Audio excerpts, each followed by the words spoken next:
Uncertainty is the war. Is the war, above all, is creating anxiety and, above all, uncertainties. Who knows what Mr. Putin in Moscow will decide to do.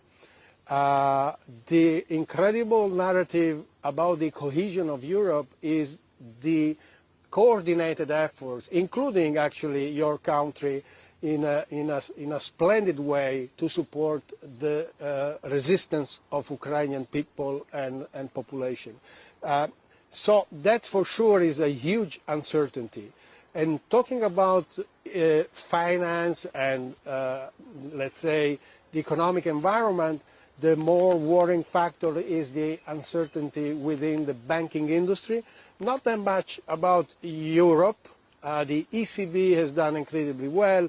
The European Commission also, the Eurozone is very stable and sound and profitable also. But what could happen, particularly in the United States, is a mystery. Well, you know very well the Silicon Valley Bank failure just a couple of weeks ago is probably the first of a series. So what's happening to the entire financial community, that's one doubt. I see many similarities, though, with what we would have discussed 10, 11, 12 years ago in banking then to now. And it's about confidence, and it's about the relationship between government paper and the banks as well. And as far as I understand, that old doom loop we spoke about is still alive and well. We saw it at Silicon Valley Bank. We've seen concerns about government bond holdings across the banking sector. Why do you think we won't have a similar kind of crisis in Europe this time round? I don't expect that. There is a huge difference. The lessons learned in 2008 on, after September 15, the famous failure of Lehman, the lesson learned at global level, but in Europe in particular, we've been quite slow in getting to an agreement.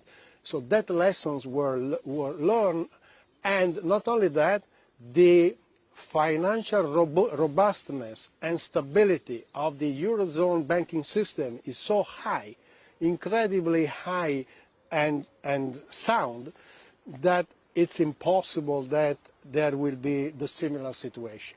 And you also have a very specific example with what happened with the Credit Suisse, not failure, but let's say problem, with the UBS entering into the picture. What they did is incredible, never done before. 100 billion cash available in dollars to secure the markets.